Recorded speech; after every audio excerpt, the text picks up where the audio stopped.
Guts and Grit Podcast. A podcast where we discuss overcoming the odds, resiliency, and never giving up. Join us each week as hosts John Melson, Joy Vatrabek, and Mark Renahan discuss coming back from failure and never quitting. Guts and Grit, it's go time. Welcome to another edition of Guts and Grit. We are on episode 11. I am your host, Mark Renahan. Of course, my lovely co-host, Joy Vatrabek, sitting next to me. Of course, coming to us from, actually, you're not in Fort Benning this week, but is, of course, our military star, Sergeant John Melson. He is at Fort Hood this week. Am I correct on that one? That's right. All right. And those of you who joined us last week, we, of course, had the story of Op Nevada, the battle in Afghanistan. We are going to get back to that with all the guys that were involved in the battle. It's just, that would be great. Yeah, as you can know, it's a little difficult to get everybody together. So on that veterans note, we thought this week we would have a little bit of a special show. We have with us today Joseph Ohara. Joe is a representative of a group called Operation Homefront. They're a fabulous 501c3 nonprofit that helps veterans. And today we're going to just do a little different show. We're going to talk to Joe about the incredible things that Operation Homefront does to help our veterans and go from there. So without any further ado, ladies and gentlemen, Mr. Joseph Ohara from Operation Homefront. Joe, how are you? Welcome, Joe. Hey, Mark, I'm doing great. Thanks for having me aboard. Oh, it's great to have you. Now, Joe, I know you've been now with Operation Homefront for how long you been with them? 9.5 years. All right, Wow. Maybe you could give everybody, and John, I don't know if you're familiar with Operation Homefront, so maybe you could just give us a brief overview of what you guys do. Sure. So we are a national military nonprofit.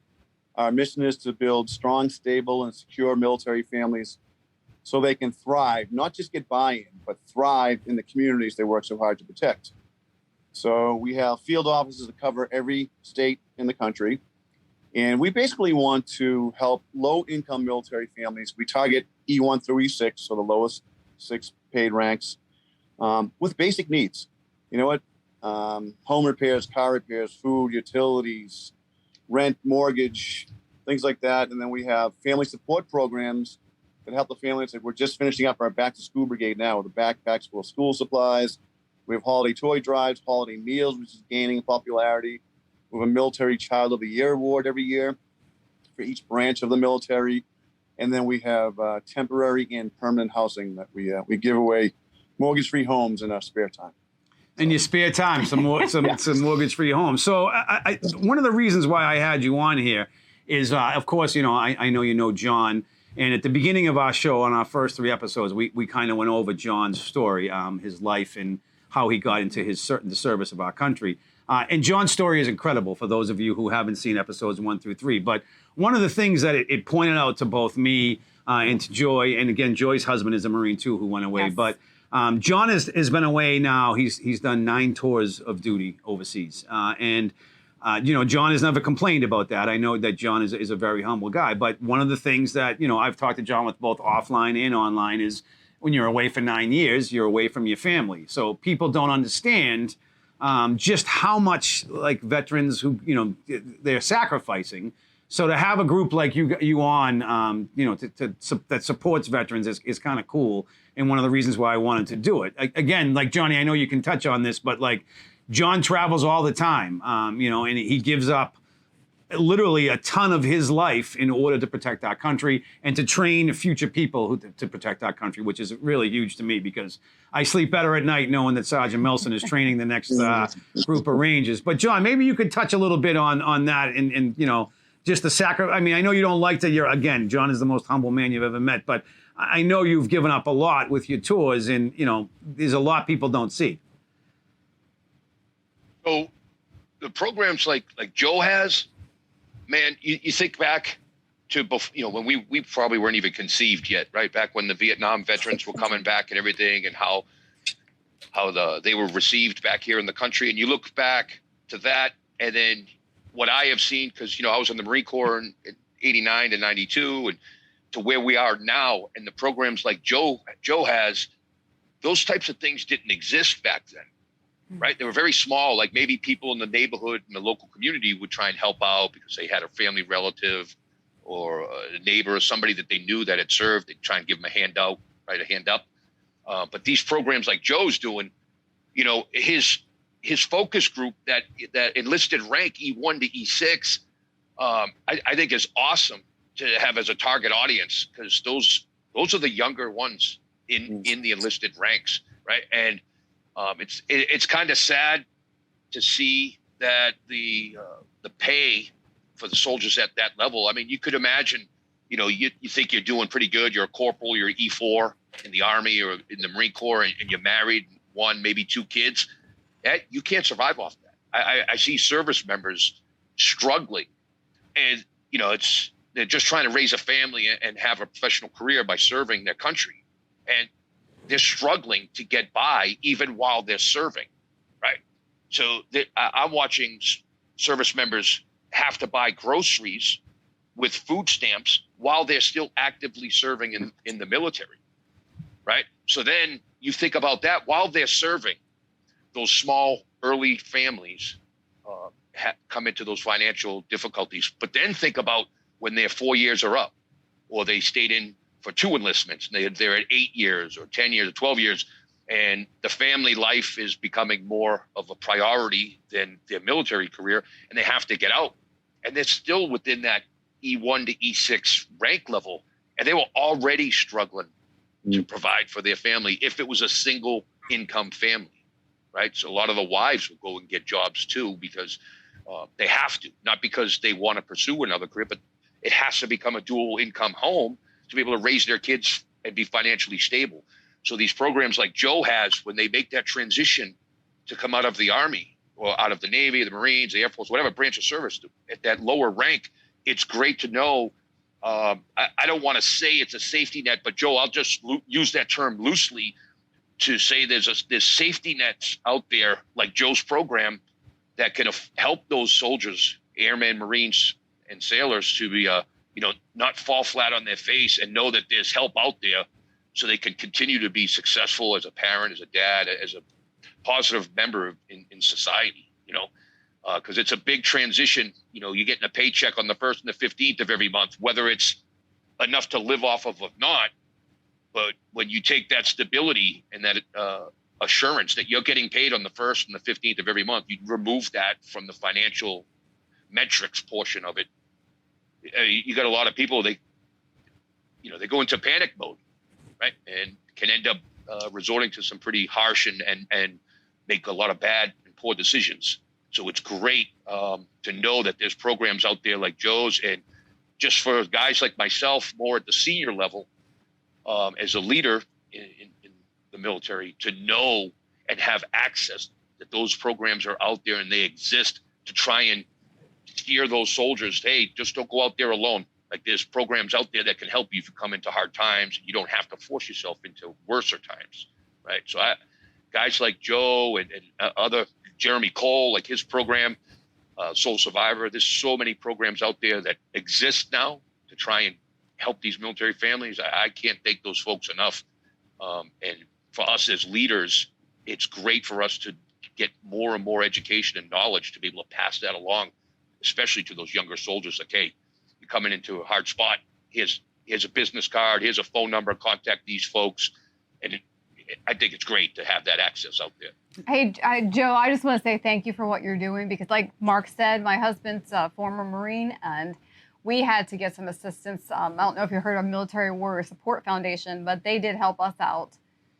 Well, it's a great point, Johnny, that you brought up, is that like when the guys came home from Vietnam, they didn't have support like this. Mm-hmm. Like one of the great things, I know the country goes back and forth and people say this and that, but one of the greater things I think that the citizens of the U.S. have done over the last 20 years is to fall behind our veterans now, and fall behind them, like with a lot of support. Like, like Joe and I both haven't served. Just to be completely truthful, I did a little stint helping Joe with Operation Homefront years ago, and I just know that when we both did it, we liked a lot about it, but we liked the ability that neither of us served, that we were able to give back. And again, it's not like giving back in terms of serving, but like we did the backpack, and Joe will talk about this in a second. The back to school brigade. I can't even remember, by God. But anyway, we did the back to school brigade, which was backpacks full of supplies for kids, and that's kind of like a double help. It helps the military families, and it helps teachers in those schools that are getting, these kids are showing up with a big backpack full of supplies. So Joe, maybe you could touch a little bit on the back to school brigade.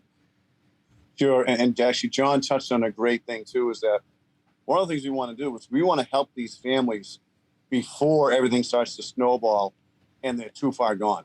And all these families are very humble. They don't want the help. But, when you get kids involved, you get 2, 3, 4, 5 kids and your household income is less than 30 grand. You have to take the help. And nowadays, too, the other spouse ends up being the caregiver because of, the wounded service member. And then there's 0 working parents, which makes it even worse. So they're deciding, geez, do I buy a winter coat or do I get a backpack and school supplies? Because we can't get both.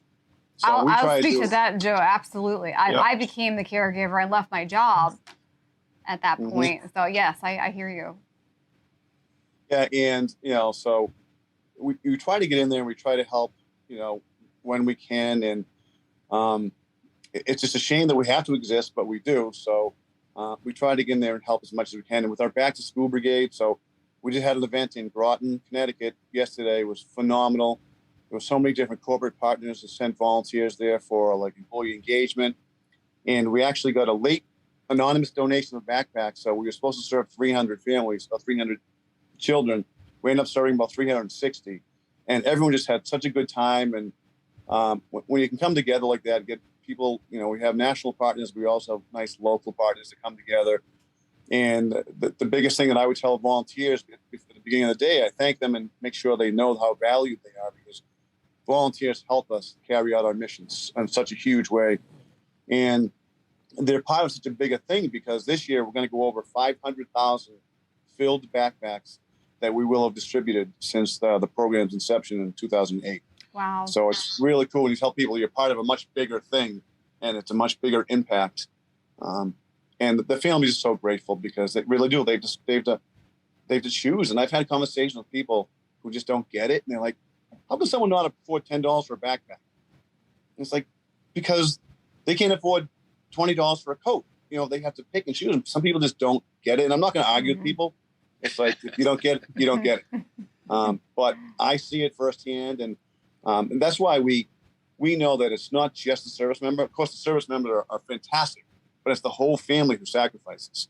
And so we try to have our family support services that really focus on that. And a lot of people don't realize, like, a lot of these kids, they get reassigned. So that the spouse, the mother or father gets reassigned sometimes every 2 years. So, school is tough enough at that age. And every 2 years, you're being ripped up. You get new friends, new home, new neighbors, new schoolmates, new teachers. And it's so difficult. And we want to at least be able to try to provide them with the tools so they can succeed.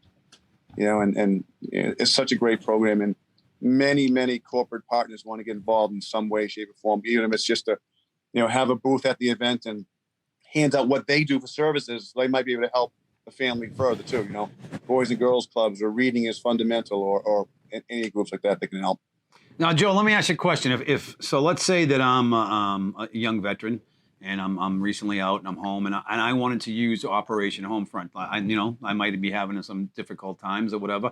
How would a veteran go about doing that?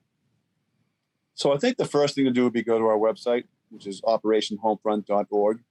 And if someone's looking for help, there's a lot of information on there, but it can be a little overwhelming too. But I always tell people the one way to apply for assistance is our online application. The top right-hand corner of the website says Get Help Now. You click on that opens our online application. And there's also a toll-free 877 number on there. So they can call, because all the applications go right to our case managers at headquarters in San Antonio, Texas. So they can call that 877 number and speak to a case manager if they have questions about eligibility. What paperwork do I need? Do I need my DD-214? Do I need this? Do I need that? And they should be able to help them. They can also help with the status if they've already applied. They can give them their name and social security number, and they can look up, see what the status is. I believe most cases that apply, we try to help them within 72 hours, because a lot of times you're going to lose your electricity. Your power's going to be shut off, or you're going to be booted from your home, or things like that. So we try to help as soon as we can.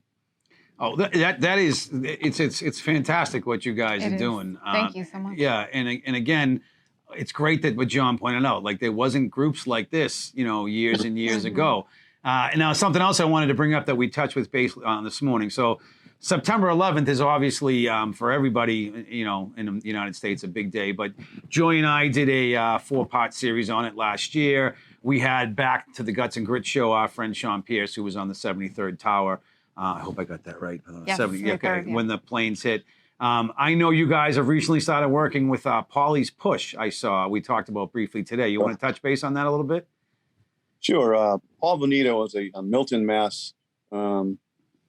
He grew up in Milton, Mass, and he was actually a former flight attendant. So he lost a number of people during 9/11, and he really felt the need to almost like combine the flight attendants, and the people who were lost in the flight with military. And so last year he came up with, I don't know if he thought this out for several years, but he pushed like the beverage food cart from an airplane. So it's that thin one.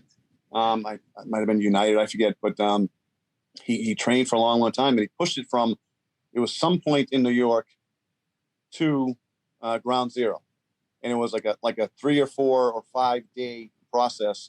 And along the way, he gained more and more people, like more and more notoriety. He started from nothing. And all of a sudden, you get more and more people like going, hey, I saw you the other day, I saw you on TV. And they started doing news clips. Somebody donated a Winnebago so that they could follow him, so they could, take bathroom breaks and eat and sleep and all that. And it got bigger and bigger. And then he approached us this year. I said, hey, I know you guys do stuff in military. Like, can we talk to me? Because I guess he was approached by some people, and he didn't really like what they did because they kind of try to take over and say, you do this, you do that. We'll tell you, he didn't like that because he said, he's from Milton. Well, he said before last year, I didn't have an email address. I didn't know how to use a computer. And these people telling me what to do. And I didn't like that because he didn't know if they were, misleading him or just totally, and we said to him, listen, Paul, whatever you want to do, if you want to partner with us, Operation Homefront, we are here to help you. It's a partnership. You call the shots. Whatever money's raised, like we'll have a link on our website. You can have a link. We'll combine. If you want to give us 50%, whatever you want to do, you call the shots. We'll do whatever you want because we're here to support you. It's basically a third-party event, and you call the shots. So he loved that we were honest with him, and he felt comfortable. So now we're going to actually have a kickoff cookout a week from Sunday at the Milton American Legion Post. And it's just, we'll get food donated and just people to get together and kind of wish him well.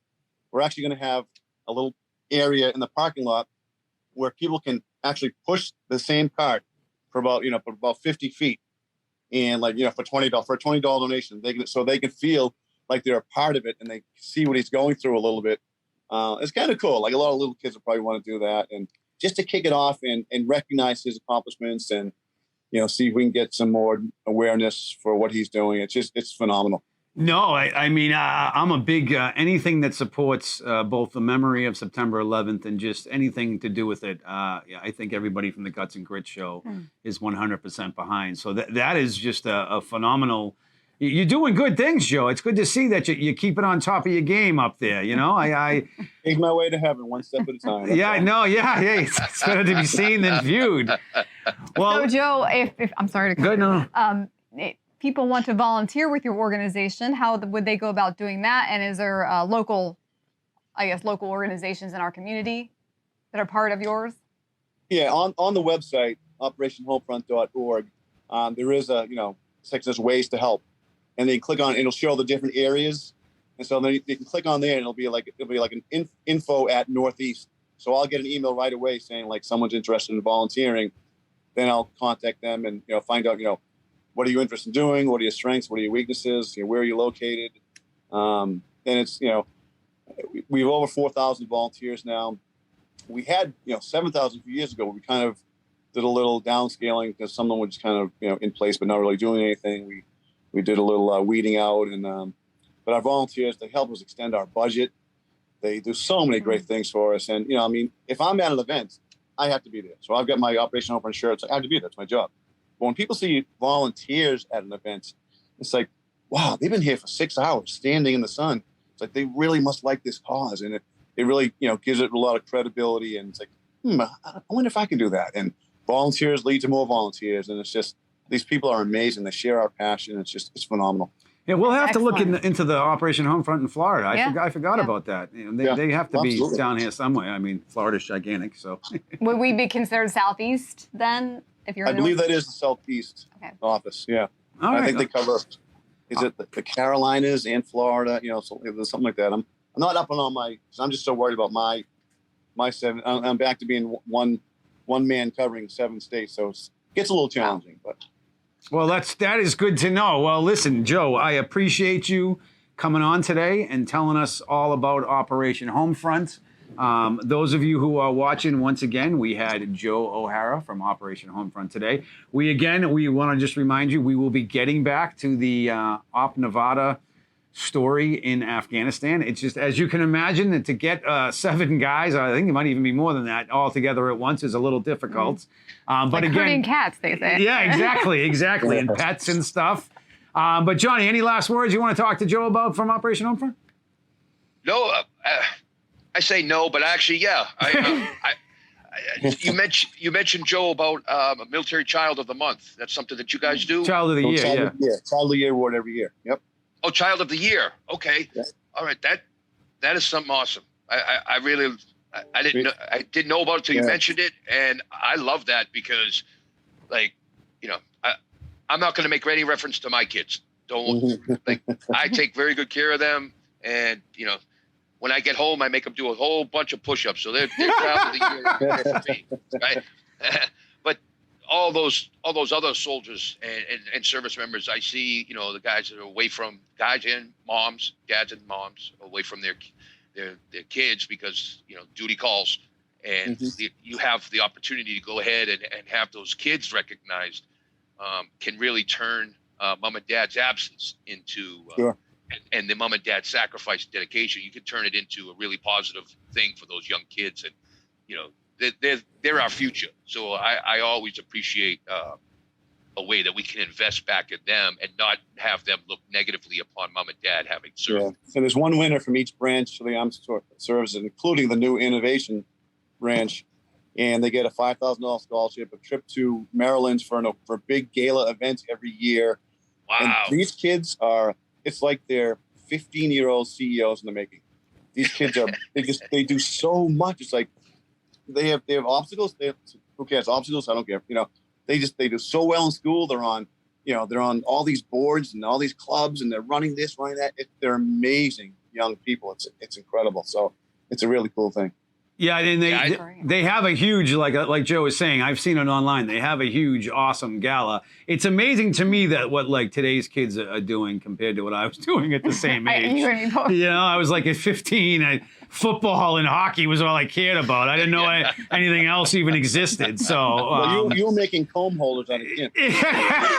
Yes, Joe. Yes, but Joe. By the way, while I have you here, there's no chance I'm going to get an impression of like John Wayne or something. Joe, for those who don't know, Joe doesn't like to do this sometimes, but Joe is an incredible impression. He does good ones of Clinton. He does good ones of John Wayne. What else? Who am I missing? A bunch of good ones. Well, I'm kind of busy now, so I don't know what you're going to get today, mister.